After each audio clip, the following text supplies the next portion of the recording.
trecho.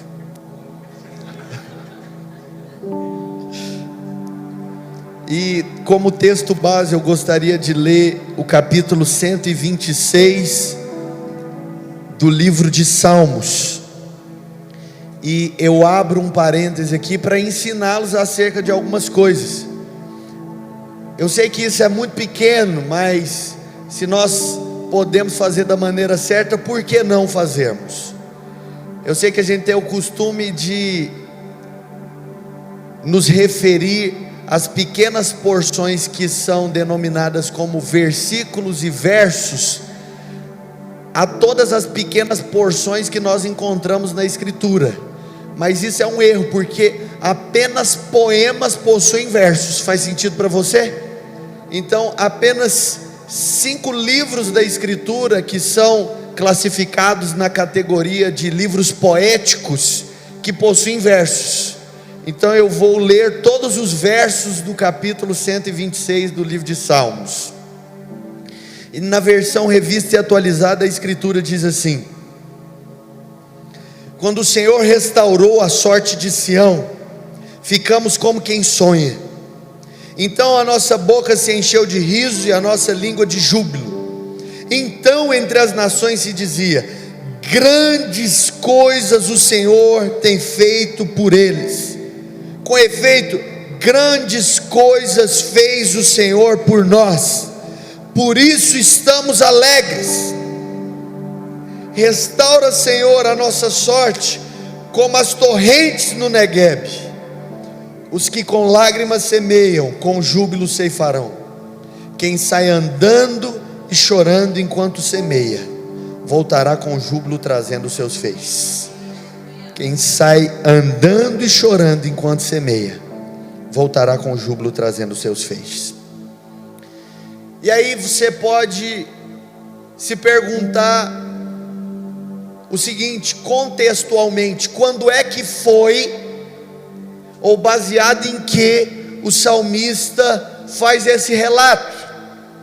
Quando é que, historicamente falando, Deus restaurou a sorte de Sião? E em específico, tanto a palavra Sião quanto Israel estão se referindo à mesma coisa. Ambas as palavras são utilizadas para fazer referência ao povo escolhido de Deus. Então, no que se refere ao seu povo, retomando o raciocínio, quando foi que ele restaurou a sorte deles? Então eles estavam sob o governo, o cativeiro dos babilônicos, e aconteceu que Deus libertou Israel, o seu povo, dos seus algozes, daqueles que o escravizavam. E eu não sei se você sabe, mas existem 3 civilizações à luz da Escritura, em uma perspectiva alegórica, que tipificam o mundo. O Egito, à luz da Escritura, tipifica um mundo que está vinculado aos prazeres, que está vinculado a uma disposição de atender às suas próprias necessidades, interesses. Mas a segunda civilização que tipifica o mundo é Sodoma, e Sodoma, à luz da Escritura, aponta para um estilo de vida profano, devasso, promíscuo. Mas por sua vez, a terceira civilização que aponta para o mundo e tipifica o mundo é Babel, que se torna a Babilônia, e em Apocalipse é a grande Babilônia. Aquilo que era uma semente se torna um império. E o mundo que é tipificado por Babel é um mundo que representa uma vida de rebelião, uma vida que declara do seguinte modo: eu não preciso de Deus, eu sou o Senhor do meu destino, eu sou o meu Deus. E acontece que quando vivemos sob essa mentalidade, nós julgamos ter liberdade, mas na verdade nós não passamos de escravos. E aí o próprio salmista diz: olha, quando o Senhor restaurou a sorte de Sião, nós ficamos como quem sonha. Quando o Senhor nos reajustou, nos reconectou, recentralizou as nossas vidas ao seu governo, nós ficamos como quem sonha. Eu sei que a grosso modo, um segundo ponto a se observar é que nós achamos que esse versículo, ou perdão, melhor dizendo, esse capítulo está falando de sonhos, mas os sonhos não são o fundamento desse capítulo. Os sonhos nada mais são do que o efeito de um resultado que foi provocado, de uma recentralização ao propósito. Quando o Senhor levou o seu povo de volta ao seu propósito, de volta à sua vontade perfeita, nós podemos ler melhor assim, o seu povo ficou como quem sonha. Deixa eu te dizer, o único lugar onde eu e você podemos ficar como quem sonha e externalizarmos isso através de risos e júbilos é no centro da vontade de Deus. Muitas pessoas me perguntam a respeito de escolhas que pretendem fazer na vida, e eu respondo a elas mais ou menos assim: o que eu posso fazer é me unir em oração com você, para que nós discernamos a vontade perfeita de Deus para a sua vida, porque é somente nesse lugar, é só nesse lugar que você vai encontrar plenitude de vida, que você vai encontrar inteira satisfação. O lugar mais importante onde um homem pode estar é no lugar chamado centro da vontade de Deus. E o propósito nada mais é do que aquilo que justifica a nossa existência. Eu tenho um filho que tem idade de 2 anos e 4 meses, Benjamin, e com 2 anos ele fica me bombardeando de perguntas: pai, por que isso? Pai, por que aquilo? Pai, por quê? Por quê? Por quê? Por quê? Eu confesso que a criatividade e a disposição dele não tem limites. Se eu me dispuser a responder uma das perguntas, eu sei que ele me pegou no laço, que eu vou ter que responder todas as outras.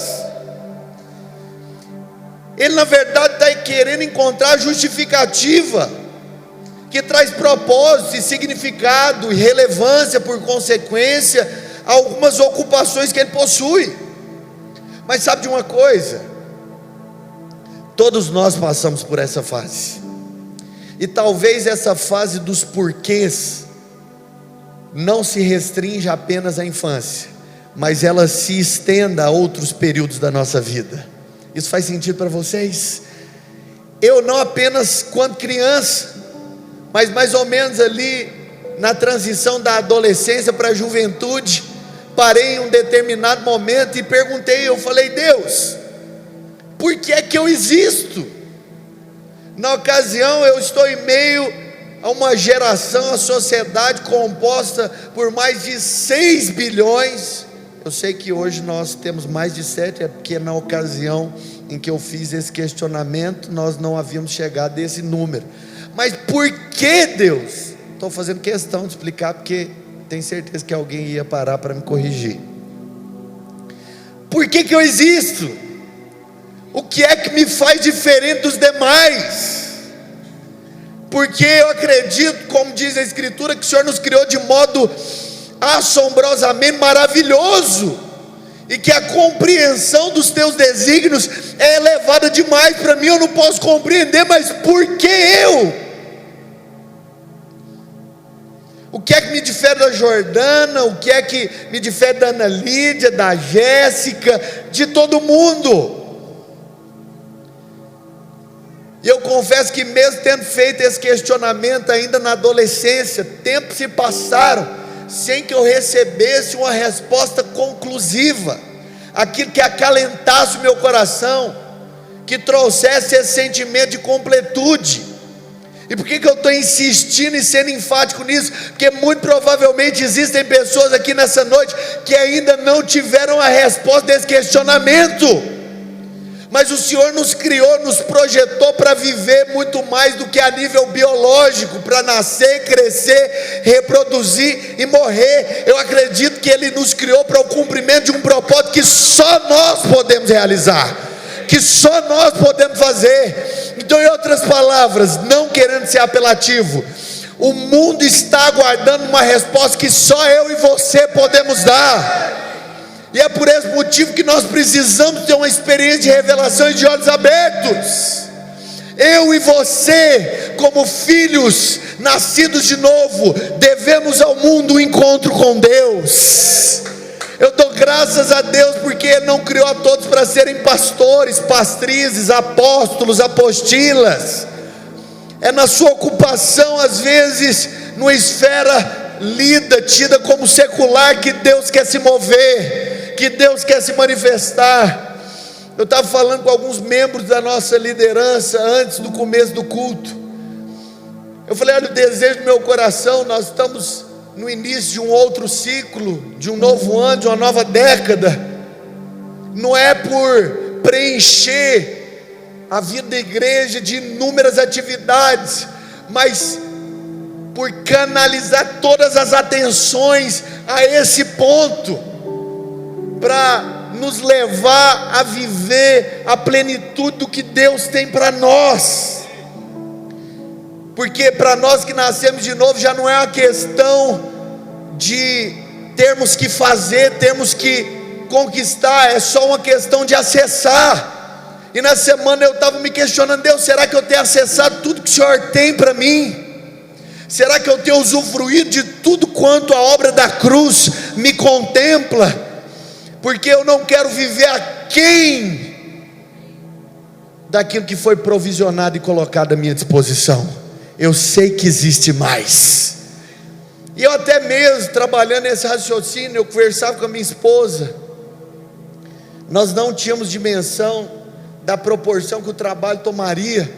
E a gente estava participando nessa semana, tinham outros irmãos da liderança conosco, de um evento sensacional. E lá nós fomos confrontados com o seguinte pensamento: qual que é o ideal? Qual que é a causa que te faz levantar todas as manhãs? Qual que é a justificativa para existirem pessoas compondo a membresia da sua igreja? Por que elas estão indo lá? O que elas podem esperar receber? Eu falei: Deus, o que eu acredito que queima no meu coração, aquilo que não me dá descanso, é que nós façamos dessa comunidade de fé um centro de liberação de destinos, um centro de liberação de propósitos. É por esse motivo que nós não queremos reter ninguém aqui.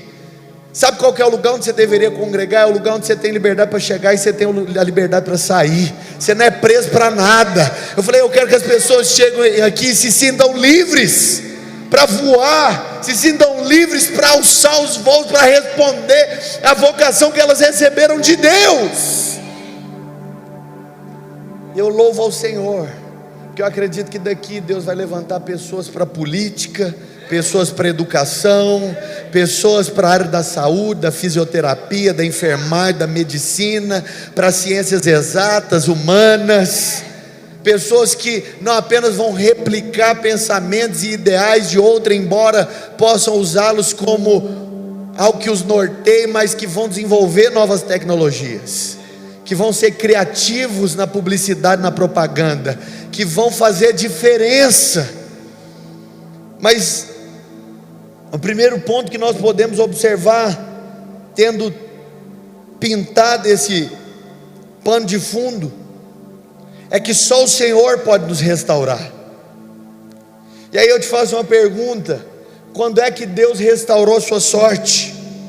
Eu acredito que a Jordana essa semana postou uma foto, e eu acredito que aquela foto, ela se aplica a um contexto secular, trazendo, ajustando a nós, igreja, família de Deus. Eu acredito que são os mais importantes momentos na vida de um homem: o dia que ele nasce. Diga de passagem, hoje tem uma pessoa que é membro da nossa equipe, está aguardando para dar a luz, a Jéssica, né? Para trazer ao mundo Noah. A gente vai até dar um brado aqui no final: vem Noah, vem Noah. O dia que você nasce, certamente na vida do Fabiano e da Jéssica, esse dia é singular. Eu me lembro quando meu primeiro filho nasceu, eu estava desejoso em conhecer, mas quando ele saiu da barriga da Jordana, eu falei, não, mas que menino estranho, rapaz.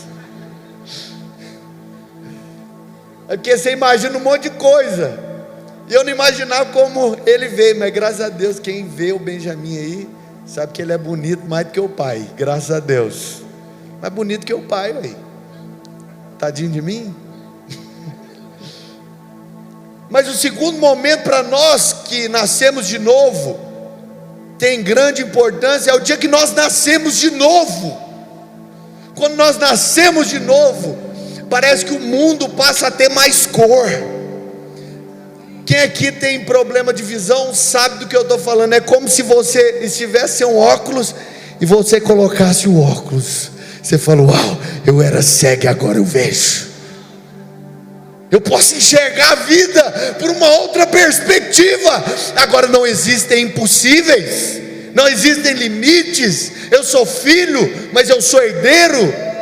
Mas em terceiro lugar, o dia que nós descobrimos o porquê nós nascemos. Quando nós descobrimos o porquê da nossa existência, nós canalizamos tempo, energia, dinheiro, tudo que temos para que isso se cumpra. Eu estava conversando com a Jéssica, a gente se esbarrou no shopping esses dias, vou te pegar aqui como exemplo, e eu conheço a Jéssica já há um certo tempo, e eu me lembro que bem nova ela dizia, eu quero cursar medicina, e estudava, e sempre foi dada a leitura, né? A família pode testificar, e hoje ela já nem mora mais em Goiânia. Quando nós nos conhecemos ela morava aqui, hoje ela mora em Uberlândia, né? Estuda na UFO, cursa medicina, né? Se eu não estiver enganado. E aí eu falei, Deus, que incrível isso, porque anteriormente era uma promessa, hoje já é uma resposta, já é o desenvolvimento, já é o desenrolar dela.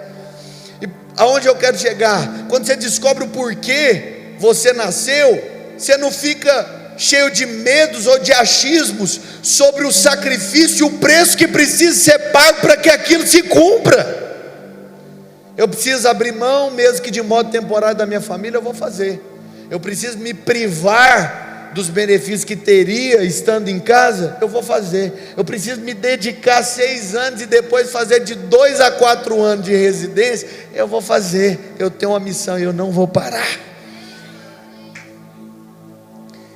E a gente observa, eu abro um parênteses, nós precisamos nos libertar desse espírito coitadista, vitimista, que o marxismo de cultura instalou, esse drive que instalaram na nossa sociedade. Por quê? Porque o povo viveu anos a fio num cativeiro, mas você não vê hora nenhuma eles lamuriando aqui pelo que eles passaram. E tem gente que ama ficar lambendo ferida. Não, mas tadinho de mim, eu sou produto de um meio, eu sou vítima do sistema, eu preciso viver em base de cota, eu preciso de Bolsa Família, Vale Gás, um monte de coisa, para depender do governo. Olha, deixa eu te dizer e liberar sobre sua vida um batismo de consciência. Se você não entender e enxergar que em base da obra consumada, o responsável pelo seu êxito é você mesmo, você não vai sair do ponto de partida. E o problema é que tem muita gente que precisa de assistencialismo, alguém precisa me levar, alguém precisa fazer. Você vê que o povo de Israel não fica lamuriando, não fica, era terrível, nós tínhamos escassez de alimento, nós éramos obrigados a trabalhar horas a fio, enfim, nada, bola para frente, vira a página. Se Deus restaurou a minha sorte, não tem por que eu ficar lembrando do passado, porque Ele mesmo é quem apaga o meu passado negro e joga no mar do esquecimento, e dele nem Ele se lembra mais. Mas a gente gosta de ficar acalentando esse sentimento. É hora de nós virarmos a página da vida no que se refere a alguns assuntos. E às vezes a gente acha que essa questão de restauração está ligada ou se restringe apenas ao período que precede o nosso novo nascimento. Mas acredite em mim, existem momentos hoje na sua vida que precisa de restauração, precisa de uma mudança. A gente falava essa semana sobre ferida emocional. E a gente acha que adere e é machucado apenas nesse tempo que precede o novo nascimento, o nosso encontro com Deus, essa experiência de porta. Mas acredite em mim, ao longo da vida, inúmeras outras marcas são deixadas em nós.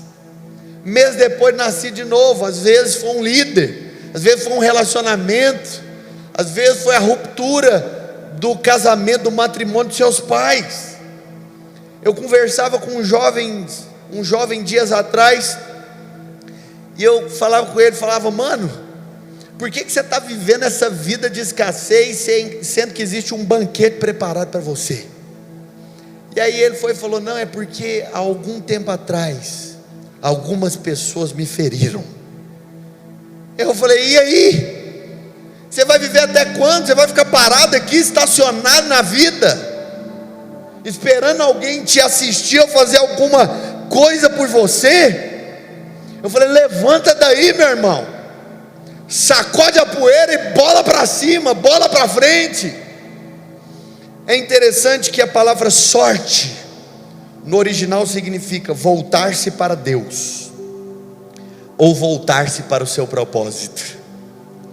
E a palavra encheu significa tornar-se completo.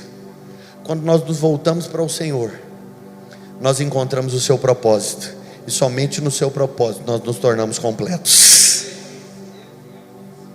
Quando eu li essa interpretação, essa tradução, eu me lembrei de algo, sobre a maneira que Israel guerreava. Quantos de vocês sabem da maneira de Israel guerrear? Mas quantos de vocês sabem como é que eles descansavam enquanto estavam em guerra? Isso me chama muita atenção, porque era costume dos povos, enquanto guerreavam, que eles, enquanto descansavam, que acampassem com o rosto de frente para o inimigo. Eles acampavam com as portas da barraca voltadas para o inimigo, mas com Israel era diferente. O Senhor falou: olha, vocês não vão acampar voltado para o inimigo, vocês vão acampar com o rosto voltado para mim. E sabe qual que é o interessante? O Senhor, em outras palavras, estava dizendo: porque não são vocês que pelejam contra os seus inimigos, sou eu quem pelejo por vocês e contra os seus inimigos. Porque enquanto Israel estava de costa para o inimigo, quem é que estava de frente para ele? Era o próprio Deus. Tem gente que perde tempo demais fazendo guerra com o diabo, porque solta Satanás, e aí? Está amarrado, pé de pau de mangalô 3 vezes,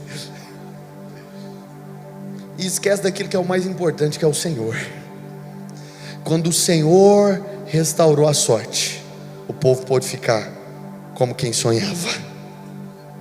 Existem pessoas que ficam pensando o seguinte: olha, quando isso ou aquilo outro acontecer na minha vida, aí então eu vou poder manifestar tudo que eu sou.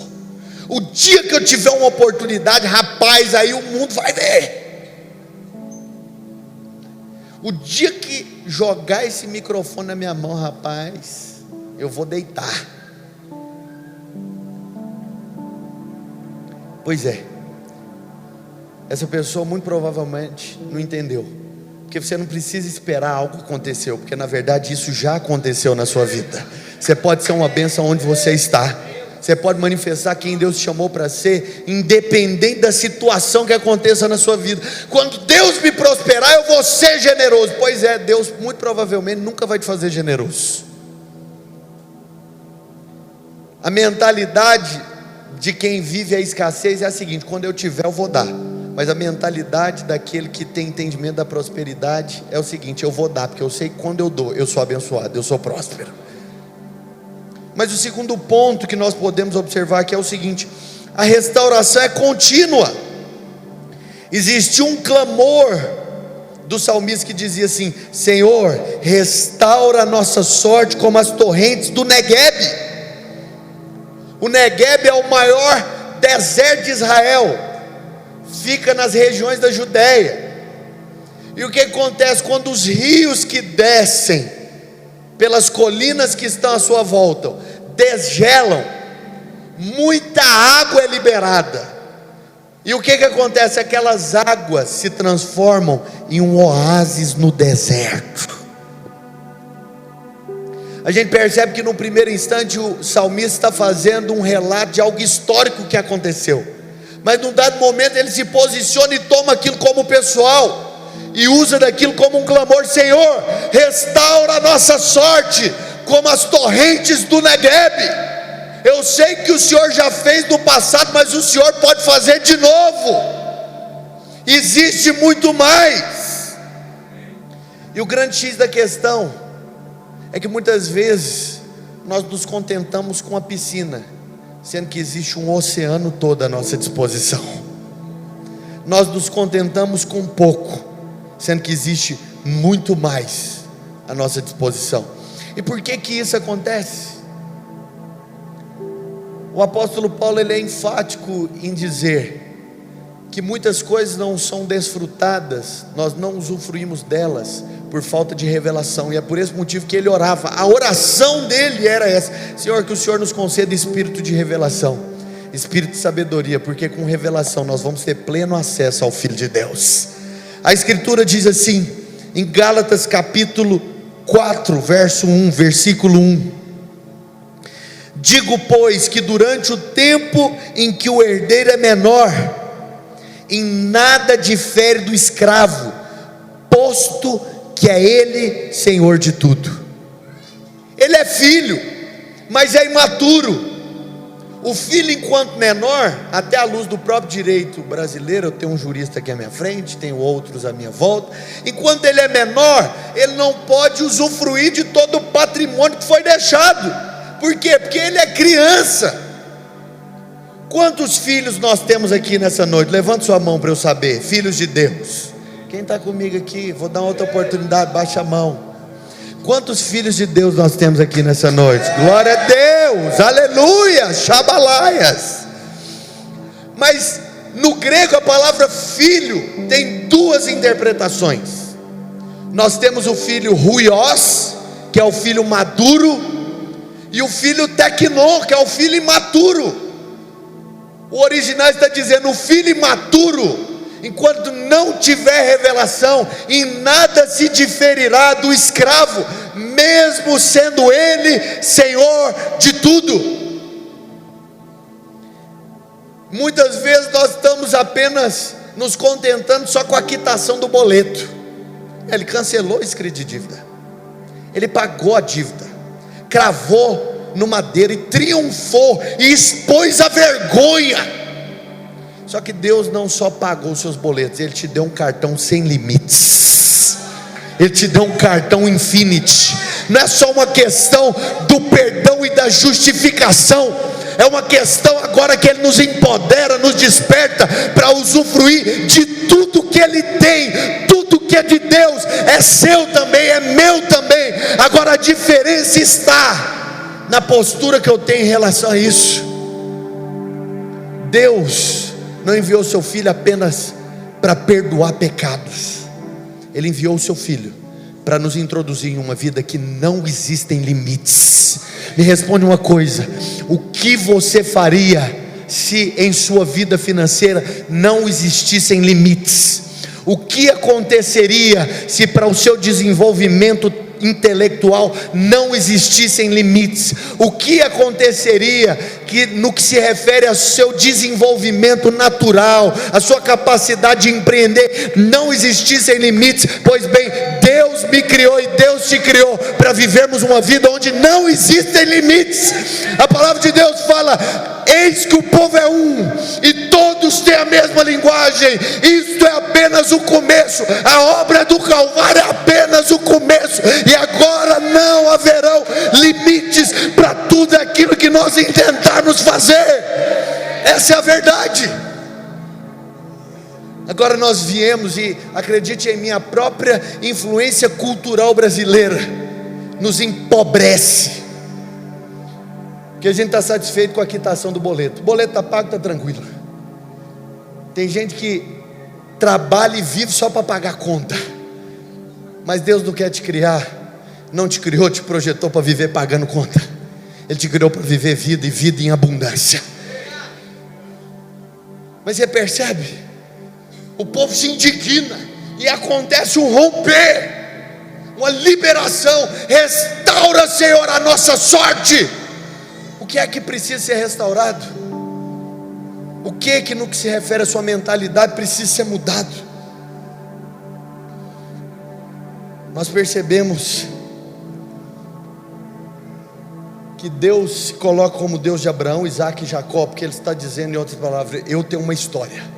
Eu sou o mesmo ontem, hoje e permaneço eternamente.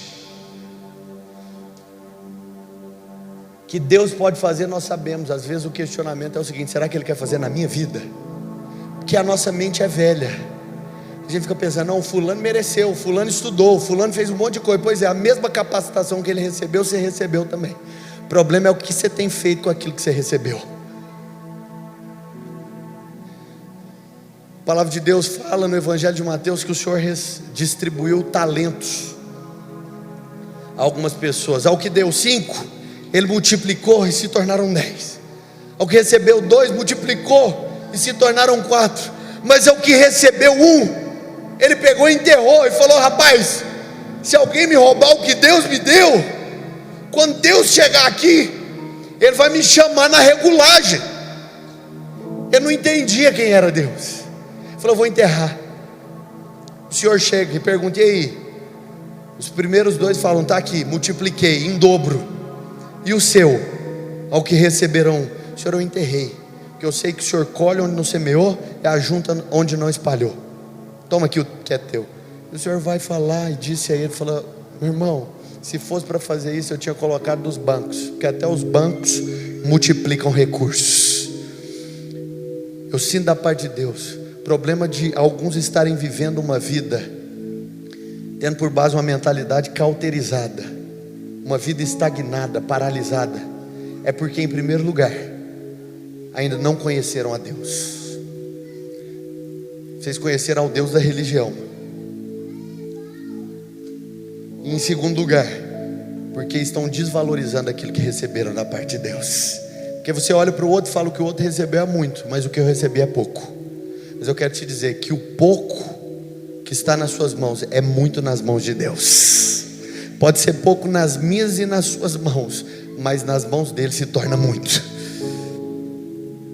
A mesma maneira que eu e você recebemos a salvação é a mesma maneira por meio da qual nós recebemos e usufruímos de todas as coisas. Foi de graça, pela graça. Foi de graça que eu e você recebemos o que o mundo inteiro não pode comprar. Mas em segundo lugar, em Lucas capítulo 5, do versículo 4 ao 11, a gente percebe o seguinte, que acontece o relato de uma pesca denominada pesca maravilhosa. E o que acontece? Pedro tinha passado a noite inteira e não tinha pescado nada. E quando é fé, Jesus aparece para ele implicitamente, pergunta: o que você quer? Ele falou: Senhor, passei a noite inteira sem pescar. O Senhor está diante de uma obviedade. Sou pescador, o barco está aqui, a rede está aqui, só que não tem peixe. Ok, vai lá para o profundo, faze-te ao largo, pode jogar à direita. Ah, Senhor, eu sou macaco velho, rapaz. Pesca que faz muito tempo, é miliano. Não vai colar. A hora de pegar peixe é de noite, não é agora. Vai lá, pode jogar à direita. E a Bíblia fala que Pedro lança as redes à direita do barco e colhe uma quantidade que faz com que o barco quase vá a pique. E aí, quando ele volta para a praia, o Senhor vira para ele e fala assim: siga-me, e eu vou te fazer pescador de homens. Sabe o que muitos esperariam no lugar de Pedro? Senhor, espera um tempinho esse negócio para o Senhor me chamar para ser pescador de homens. Deixa eu voltar amanhã. Só que aí faz o seguinte: não manda só a quantidade de um barco, não, manda a quantidade de 2 barcos. Aí passaria amanhã e fala: não, só 2 não, manda 3. Não, 3 não, manda 4. E se tornaria uma pessoa insaciável, ao ponto de, se um dia Deus mandasse o mesmo que ele mandou no dia anterior, para ele já não bastaria mais. Isso faz sentido para alguns? Deus envia evidências do seu favor, e com o passar do tempo a gente vai falar: rapaz, será que não tem outra coisa não? Todo dia é só maná. Manda carne, eu quero comer carne. Manda as codornizes aí, porque só maná não dá. O negócio de ficar só comendo pão. Só que Deus libera destino na vida de Pedro. Pedro, eu não vou te dar só um peixe, eu vou te dar uma vara para pescar. E se você acreditar nessa semente que eu estou te dando, Pedro, você vai pescar muita gente. Jesus pescou uma quantidade de pessoas. Ele pescou os 12 apóstolos, ele pregou para milhares de outras pessoas. Mas nas 2 primeiras pregações de Pedro, ele não prega só para 12, ele prega e 8.000 pessoas se convertem. É o poder de uma semente. É o pouco, mas nas mãos certas. O que Deus quer fazer em nossas vidas não é querer nos entregar, não é ficar entregando só efeitos, mas é liberar uma causa. Então muitas vezes a gente fica pedindo efeito. Não, Senhor, eu quero me casar. Senhor, eu quero um carro. Senhor, eu quero um tênis novo. Dá um feedback, galera fica aqui direto falando dos meus tênis. Eu quero um tênis, eu quero um marido, eu quero um emprego, eu quero. Só efeito, só resultado. Mas o Senhor está dizendo: eu não quero que você viva de efeitos, eu quero trazer um fundamento para a sua vida. Eu quero te introduzir uma causa, um motivo pelo qual morrer. Sabe de uma coisa? Só possui um motivo para viver aquele que encontrou uma causa por meio da qual ou pela qual ele esteja disposto a morrer. Eu tenho uma missão e não vou parar. Mas o que a Escritura diz em Mateus capítulo 6? Antes, busque em primeiro lugar o reino de Deus e a sua justiça. Propósito: e todas as outras coisas vos serão acrescentadas. Ouvi só um amém do Caleb. O povo estava, não, desse jeito não quero. O povo estava perguntando: o que haveremos de comer? Ou o que haveremos de beber? Ou o que haveremos de vestir? Ou o que haveremos de calçar?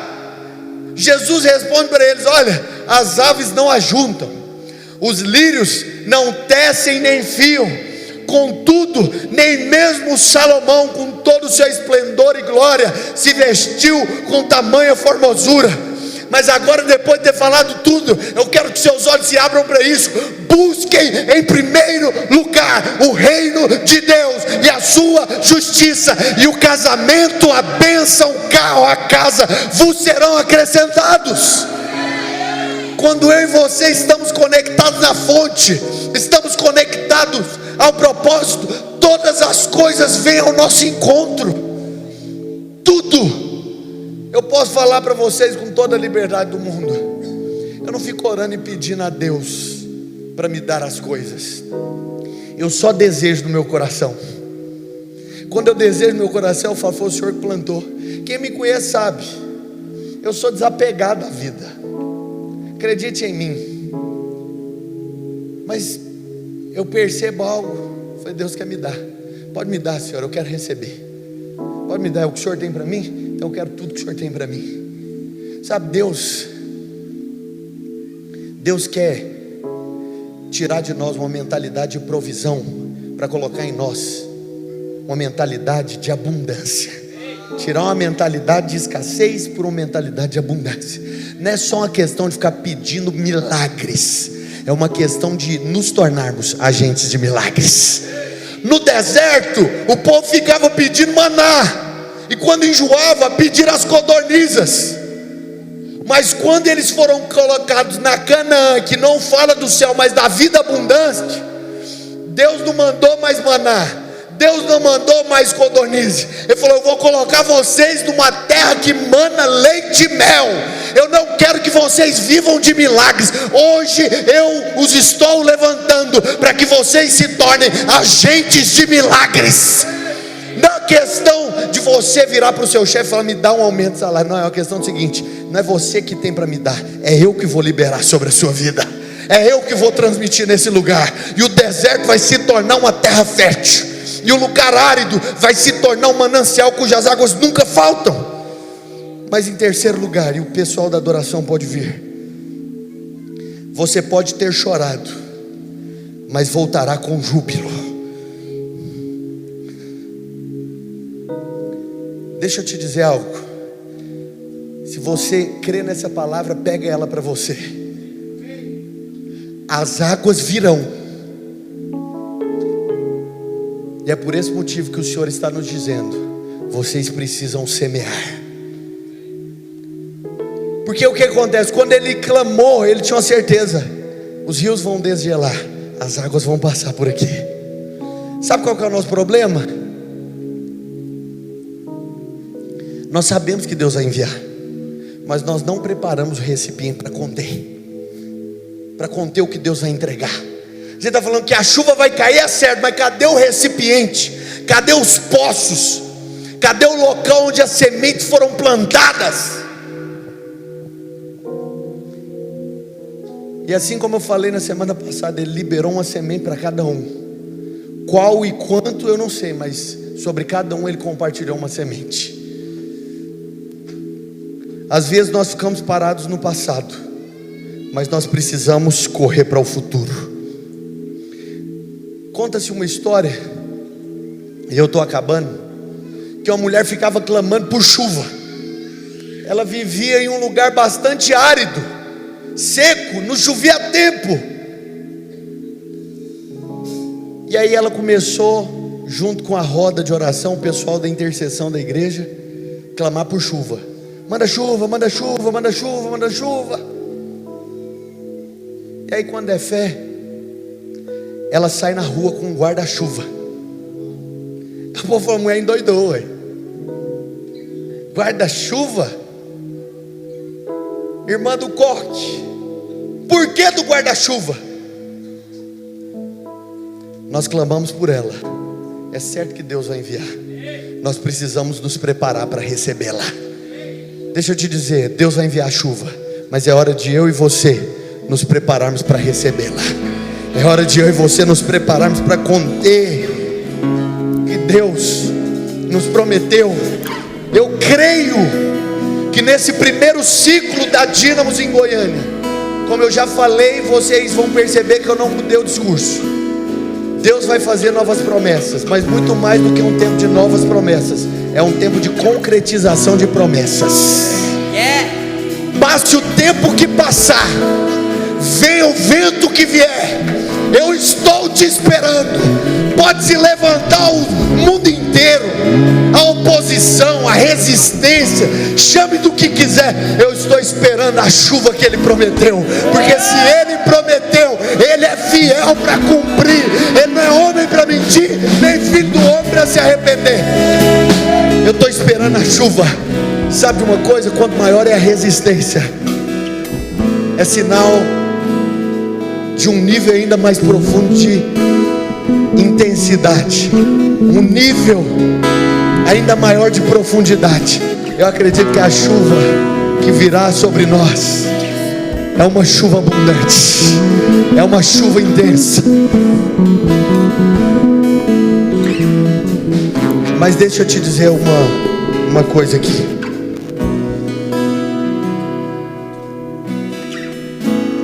Eu ouvi um exemplo hoje, eu vou terminar falando com ele.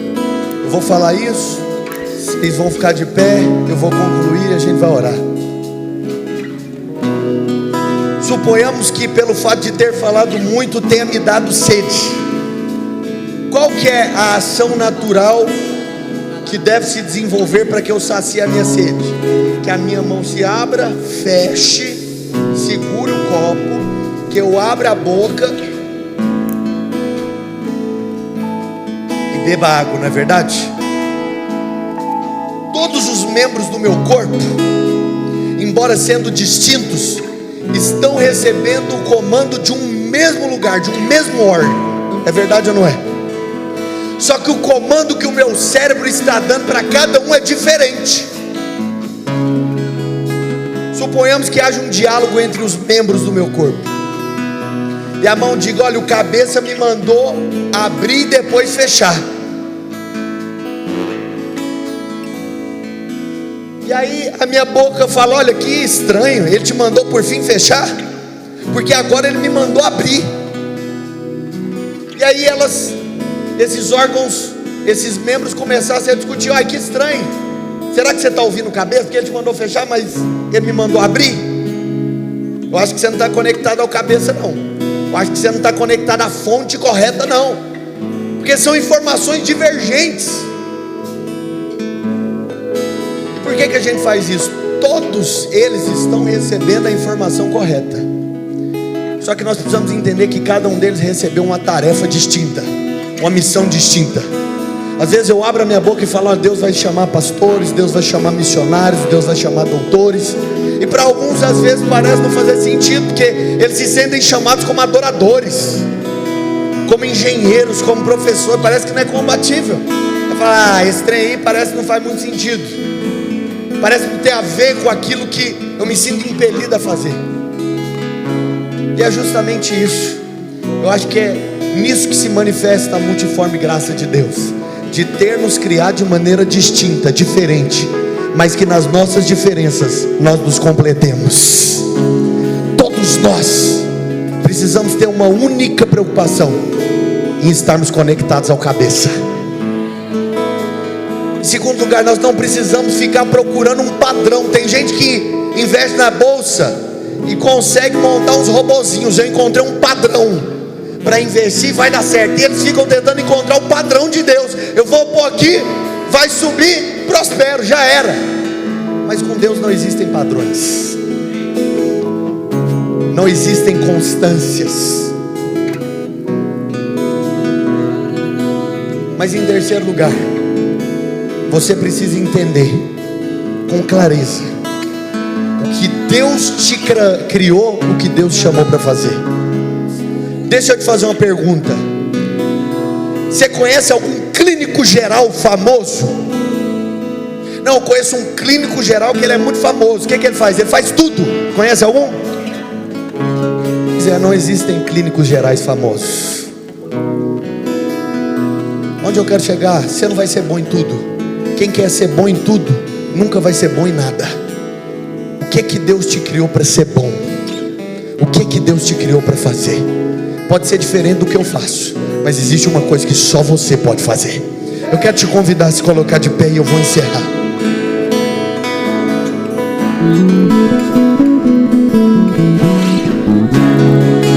Deixa eu te dizer aqui, na última segunda-feira,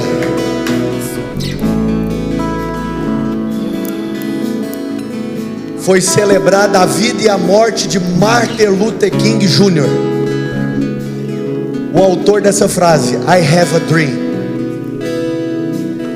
E o interessante é que ele não diz: eu tenho alguns sonhos, eu tenho algumas possibilidades. Não, ele afirma de maneira imperativa, exalta: eu tenho um sonho, eu tenho uma missão. É essa missão que me faz levantar todas as manhãs. É essa missão que me encoraja a andar pelas ruas. É essa missão que tira, que derrama lágrima dos meus olhos. Deixa eu te fazer uma pergunta: qual é a missão da sua existência? Qual é o seu propósito de vida?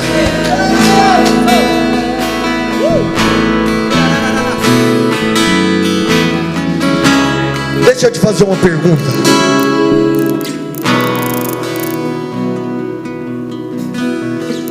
Hoje você tem uma opção: a opção de ser feliz ou a opção de fazer a vontade de Deus. O que é que você escolheria? Ser feliz ou fazer a vontade de Deus? Porque pode ser que você esteja desajustado e Deus precise te ressignificar, te reposicionar. Isso não tem a ver com o que eu estou falando aqui, tem a ver com o que Ele está falando aí dentro de você. Mas não precisa ficar preocupado, não olha para mim aqui. um cientista chamado Viktor Frankl, certa vez disse o seguinte: a felicidade não pode ser comprada. Na verdade, ela é um subproduto ou resultado de se cumprir um propósito de vida. Essa pergunta é incoerente, sabe por quê? Porque você só pode ser feliz respondendo o chamado, o propósito que Deus te criou para cumprir. Só existe felicidade no centro da vontade de Deus. E eu acredito que essa é uma noite que Deus vai nos reposicionar. Ele vai nos reposicionar. Por fim, o salmista diz: os que com lágrimas semeiam, com júbilo ceifarão. Quem sai andando e chorando enquanto semeia, vai voltar com júbilo trazendo seus feixes. Deus nunca prometeu que você não iria chorar. E pode ser que você tenha chorado várias vezes, mas uma promessa Ele fez. Ele prometeu que vai enxugar dos seus olhos toda lágrima. Toda lágrima. Se você saiu andando e chorando enquanto você semeava, esse é o momento de se alegrar, porque os que com lágrimas semeiam, com júbilo vão ceifar. Erga suas mãos, adore a Deus. Eu acredito.